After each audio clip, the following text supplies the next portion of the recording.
Darshan bale ಭವಿಷ್ಯ ತೂಗುಯ್ಯಾಲೆಯಲ್ಲಿದೆ. ಮೊನ್ನೆ ಅಷ್ಟೇ ನಾವು ನೋಡಿದ್ವಿ ಎಸ್ಪಿಪಿ ಪ್ರಸನ್ನ ಕುಮಾರ್ ಅವರು ಪ್ರಬಲ ವಾದವನ್ನ ಮಂಡಿಸುವ ಮುನ್ಸೂಚನೆಯನ್ನ ಕೊಟ್ಟರು. ಪ್ರಿಲಿಮಿನರಿ ಆರ್ಗ್ಯುಮೆಂಟ್ ನಲ್ಲಿ ಅದರ ಮುನ್ಸೂಚನೆ ಸಿಗ್ತಾ ಇತ್ತು ನಮಗೆ. ಕೊಲೆ ಆರೋಪಿ ನಟ ದರ್ಶನ್ ಪಾಲಿಗಂತೂ ಇವತ್ತು ಅಕ್ಷರಶಃ ಬಿಗ್ ಡೇ. ಹೈಕೋರ್ಟ್ ನಲ್ಲಿ ದರ್ಶನ್ ಜಾಮೀನು ಅರ್ಜಿಯ ಭವಿಷ್ಯ ಏನಾಗುತ್ತೆ ಅಂತ, ಮತ್ತೆ ಜೈಲಿಗೆ ಹೋಗ್ತಾರಾ ಕೊಲೆ ಆರೋಪಿ ದರ್ಶನ್ ಅನ್ನುವಂತಹ ಕುತೂಹಲ ಇದೆ. ಮಧ್ಯಂತರ ಜಾಮೀನು ವಿಸ್ತರಣೆಯ ಅವಕಾಶ ಸಿಗುತ್ತಾ? ಇನ್ಫ್ಯಾಕ್ಟ್ ಎಸ್ಪಿಪಿ ಅವರು ಹೇಳ್ತಾ ಇದ್ರು ಮೊನ್ನೆ, ಅದನ್ನ ಹೇಳ್ತಾ ಹೋಗ್ತೀನಿ. ಡಿಸೆಂಬರ್ 11ಕ್ಕೆ ಮಧ್ಯಂತರ ಜಾಮೀನು ಅವಧಿ ಅಂತ್ಯ ಆಗುತ್ತೆ. ಬೇಲ್ ಕೊಡದಂತೆ ವಾದವನ್ನ ಎಸ್ಪಿಪಿ ಇವತ್ತು ಮುಂದುವರಿಸಲಿದ್ದಾರೆ. ಕೊಲೆ ಆರೋಪಿ ದರ್ಶನ್ ಕುರಿತಂತೆ ಮಧ್ಯಂತರ ಜಾಮೀನು ಕೊಟ್ಟಿದ್ದೆ, ಆ ಮೆಡಿಕಲ್ ಬೇಲ್ ಕೊಟ್ಟಿದ್ದೆ ತಪ್ಪು ಅನ್ನೋ ಆಯಾಮದಲ್ಲಿ ನಿನ್ನೆ ಆರ್ಗ್ಯುಮೆಂಟ್ ಅನ್ನು ಅವರು ಸ್ಟಾರ್ಟ್ ಮಾಡಿದ್ರು. ಮೊನ್ನೆ ಆರ್ಗ್ಯುಮೆಂಟ್ ಅನ್ನು ಸ್ಟಾರ್ಟ್ ಮಾಡಿದ್ರು. ಮತ್ತೆ ಆ ಪ್ರಿಲಿಮಿನರಿ ಆರ್ಗ್ಯುಮೆಂಟ್ ನಲ್ಲೇ ದರ್ಶನ್ ಪಾತ್ರಕ್ಕೆ ಸಂಬಂಧಪಟ್ಟಂತೆ ಹಾಗೂ ಈ ಸರ್ಜರಿಗೆ ಸಂಬಂಧಪಟ್ಟಂತೆ ಅನೇಕ ಕ್ವೆಶ್ಚನ್ ಮಾರ್ಕ್ಗಳನ್ನ ರೇಸ್ ಮಾಡಿದ್ರು. ಅದರ ಪ್ರಬಲವಾದದ ಸರಣಿ ಇವತ್ತು ನಿಶ್ಚಿತವಾಗಿ ಮುಂದುವರಿಯುತ್ತೆ. ಅದಕ್ಕೆ ನಾವು ಹೇಳ್ತಾ ಇದ್ದು ದರ್ಶನ್ ಬೇಲ್ ಭವಿಷ್ಯ ತೂಗುಯ್ಯಾಲೆಯಲ್ಲಿ ಇದೆ ಅಂತ. ಎರಡೆರಡು ವಿಚಾರ ಅಲ್ವಾ ಇವತ್ತು? ಒಂದು ದರ್ಶನ್ ಅವರ ರೆಗ್ಯುಲರ್ ಬೇಲ್, ಮತ್ತೊಂದು ಮಧ್ಯಂತರ ಜಾಮೀನಿನ ಅವಧಿ ವಿಸ್ತರಣೆಗೂ ಹಾಕೊಂಡಿದ್ದಾರೆ. ಎರಡೂ ತೀರ್ಮಾನ ಆಗಬೇಕು ಇವತ್ತು. ಎರಡು ತೀರ್ಮಾನ ಆಗುತ್ತಾ ಅಥವಾ ಇವತ್ತು ವಾದ ಕಂಪ್ಲೀಟ್ ಆಗಿ ಜಡ್ಜ್ಮೆಂಟನ್ನು ರಿಸರ್ವ್ ಮಾಡ್ತಾರಾ ಗೊತ್ತಿಲ್ಲ. ಯಾಕೆಂದರೆ ನಾಡಿದ್ದು 11ನೇ ತಾರೀಕಿಗೆ ದರ್ಶನ್ ಅವರ ಮಧ್ಯಂತರ ಜಾಮೀನಿನ ಅವಧಿ ಮುಕ್ತಾಯ ಆಗುತ್ತೆ. ಅಷ್ಟರಲ್ಲಿ ಅವ್ರು ಏನು ಎತ್ತ, ಯಾಕೆಂದರೆ ಇನ್ನೂ ಅವ್ರದ್ದೇನೋ ಸರ್ಜರಿ ಇನ್ನೂ ಡಿಸೈಡ್ ಆದಂಗೆ ಕಂಡು ಬರ್ತಾ ಇಲ್ಲ. ಇನ್ನೆರಡೇ ದಿನ ಬಾಕಿ ಇರೋದು. ಸೊ ಅಷ್ಟರಲ್ಲಿ ಥರದಲ್ಲಿ ಏನಾದರೂ ಇವತ್ತು ನಾಳೆನಲ್ಲಿ ಸರ್ಜರಿ ಮಾಡ್ತಾರಾ ಇಲ್ವಾ, ಆ ಹಾಸ್ಪಿಟ್ಲಿಂದ ಅಂತೂ ಯಾವ ಮಾಹಿತಿಯನ್ನು ಕೂಡ ಹೊರಗಡೆ ಅವರು ಬಿಟ್ಕೊಡ್ತಾ ಇಲ್ಲ.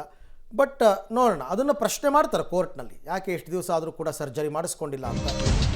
ವೆಯ್ಟ್ ಮಾಡಿ. ಸೊ ಇವತ್ತು ಕೊಲೆ ಆರೋಪಿ ದರ್ಶನ್ಗೆ ಆಪರೇಷನ್ ಆಗುತ್ತಾ ಇಲ್ವಾ ಅಂತ, ಮಧ್ಯಂತರ ಜಾಮೀನು ಅವಧಿ ಮುಕ್ತಾಯ ಆಗೋದಕ್ಕೆ ಇನ್ನು 2 ದಿನ ಮಾತ್ರ ಬಾಕಿ ಇದೆ. 11ನೇ ತಾರೀಕಿಗೆ ಲಾಸ್ಟ್. ರೆಗ್ಯುಲರ್ ಬೇಲ್ ತೀರ್ಪು ನೋಡಿ ಆಪರೇಷನ್ ಆಗುತ್ತಾ ಅಂತ ಒಂದು ಪ್ರಶ್ನೆ. ಒಂದು ವೇಳೆ ಆಪರೇಷನ್ ಆಗದೇ ಇದ್ದರೆ ನಟ ದರ್ಶನ್ ಕಷ್ಟ, ಯಾಕಂದರೆ ಮತ್ತೆ ಜೈಲಿಗೆ ಹೋಗಬೇಕಾಗುತ್ತೆ ಅವರು. ಆಪರೇಷನ್ ಆಗದೇ ಇದ್ದರೆ ಮತ್ತೆ 11ನೇ ತಾರೀಕಿಗೆ ಮುಕ್ತಾಯ, 12ಕ್ಕೆ ಜೈಲಲ್ಲಿ ಇರಬೇಕು ಅವರು.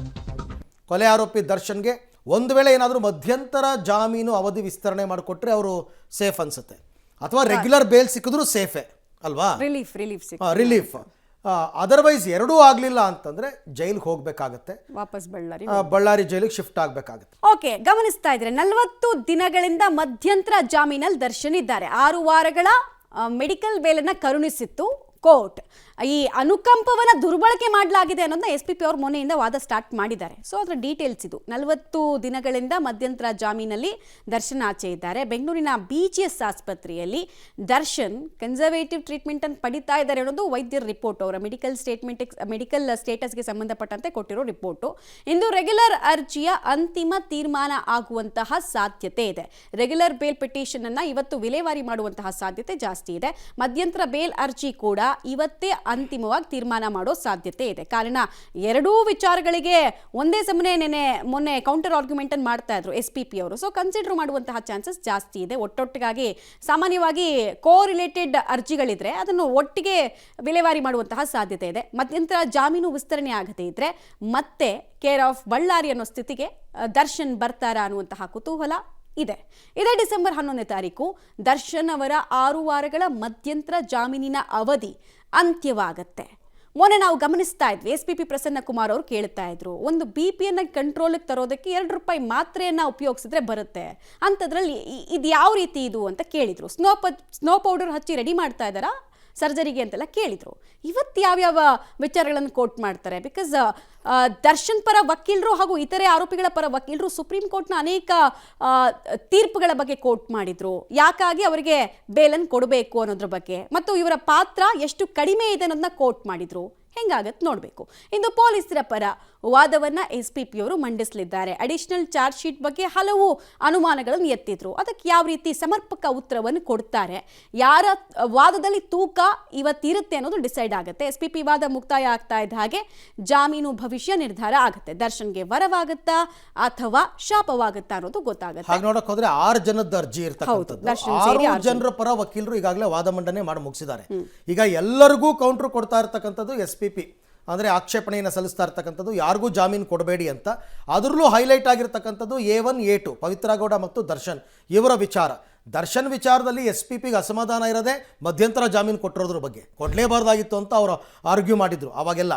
ಈಗಲೂ ಕೂಡ ಅದನ್ನು ಕ್ಯಾನ್ಸಲ್ ಮಾಡಿ ಅಂತಲೇ ಅವರು ಆರ್ಗ್ಯೂ ಮಾಡ್ತಾ ಇದ್ದಾರೆ. ಮಧ್ಯಂತರ ಜಾಮೀನಿನ ಆಶೋತ್ತರಗಳೇನಿತ್ತು ಅದನ್ನು ದರ್ಶನ್ ಉಲ್ಲಂಘಿಸಿದ್ದಾರೆ, ಅನುಕಂಪ ದುರ್ಬಳಕೆ ಮಾಡ್ಕೊಂಡಿದ್ದಾರೆ ಅಂತಲೇ ಅವರ ವಾದ ಇರ್ತಕ್ಕಂಥದ್ದು. ಈ ಬಗ್ಗೆ ಮತ್ತಷ್ಟು ಮಾಹಿತಿ ನನ್ನ ಕೊಲೀಗ್ ನಾಗೇಶ್ ಅವರಿಂದ ಪಡ್ಕೊಳ್ಳೋಣ. ನಾಗೇಶ್, ಈಗ ಎರಡೆರಡು ವಿಚಾರ ಇವತ್ತು ಕೋರ್ಟಲ್ಲಿ ಡಿಸೈಡ್ ಆಗಬೇಕು. ಒಂದು ಮಧ್ಯಂತರ ಜಾಮೀನು ಅರ್ಜಿ ಅವಧಿಯ ವಿಸ್ತರಣೆ, ಮತ್ತೊಂದು ರೆಗ್ಯುಲರ್ ಬೇಲ್. ಸೊ ಇವೆರಡು ಹೇಗೆ ನಡೆಯುತ್ತೆ? ಎರಡು ಇವತ್ತೇ ಡಿಸೈಡ್ ಆಗೋ ಸಾಧ್ಯತೆ ಇದೆಯಾ, ಹೇಗೆ ಅಂತ? ಅರವಿಂದ್, ರೇಣುಕಾಸ್ವಾಮಿ ಕೊಲೆ ಆರೋಪಿಯಾಗಿರುವಂತ ದರ್ಶನ್ ಈಗಾಗಲೇ ಮಧ್ಯಂತರ ಜಾಮೀನು ಮೇಲೆ ಹೊರಗಡೆ ಬಂದು BGS ಆಸ್ಪತ್ರೆಯಲ್ಲಿ ಚಿಕಿತ್ಸೆಯನ್ನು ಪಡೆದುಕೊಳ್ತಿದ್ದಾರೆ.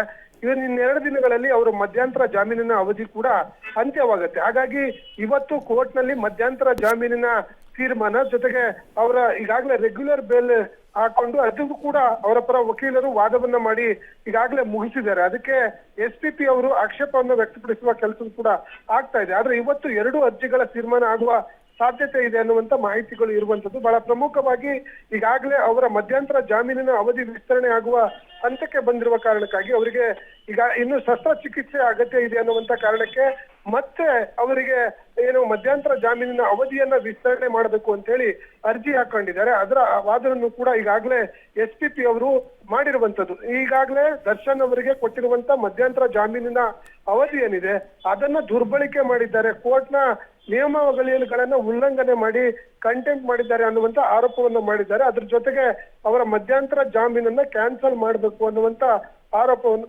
ಪ್ರತ್ಯಾರೋಪ ಮಾಡಿರುವಂತದ್ದು. ಹಾಗಾಗಿ ಅದ್ರ ಜೊತೆಗೆ ಈಗಾಗಲೇ ಇವತ್ತು ಅವರ ರೆಗ್ಯುಲರ್ ಜಾಮೀನಿನ ಅರ್ಜಿ ಕೂಡ ತನಿಖೆಗೆ ಬರುವಂತದ್ದು. ಅದಕ್ಕೆ ಬಹಳ ಪ್ರಮುಖವಾಗಿ ಆ ಜಾಮೀನಿನ ಅದಕ್ಕೆ ಆಕ್ಷೇಪವನ್ನು ವ್ಯಕ್ತಪಡಿಸುವ ಕೆಲಸವನ್ನು ಕೂಡ ಪ್ರಸನ್ನ ಕುಮಾರ್ ಅವರು ಮಾಡ್ತಿರುವಂತದ್ದು. ಅರವಿಂದ್, ಬಹಳ ಪ್ರಮುಖವಾಗಿ ಇವತ್ತು ಬಹುತೇಕ ಎರಡು ಅರ್ಜಿಗಳ ತೀರ್ಮಾನ ಬರುವ ಸಾಧ್ಯತೆ ಇದೆ ಅನ್ನುವಂಥದ್ದು ಈಗ ಇರುವಂತದ್ದು. ರೈಟ್, ಥ್ಯಾಂಕ್ ಯು ನಾಗೇಶ್ ತಮ್ಮೆಲ್ಲ ಮಾಹಿತಿಗೆ.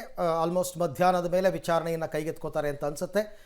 ಸಾಯಂಕಾಲದ ವೇಳೆಗೆ ದರ್ಶನ್ ಅವರ ಮುಂದಿನ ಭವಿಷ್ಯ ಏನು ಎತ್ತ ಅಂತಕ್ಕಂಥದ್ದು ಡಿಸೈಡ್ ಆಗಬಹುದು, ಅಥವಾ ಎಲ್ಲವನ್ನ ಮುಗಿಸಿ ಜಡ್ಜ್ಮೆಂಟನ್ನು ರಿಸರ್ವ್ ಮಾಡಿ ಇಡಬಹುದು. ಈ ಎರಡು ಸಾಧ್ಯತೆಗಳಿದೆ.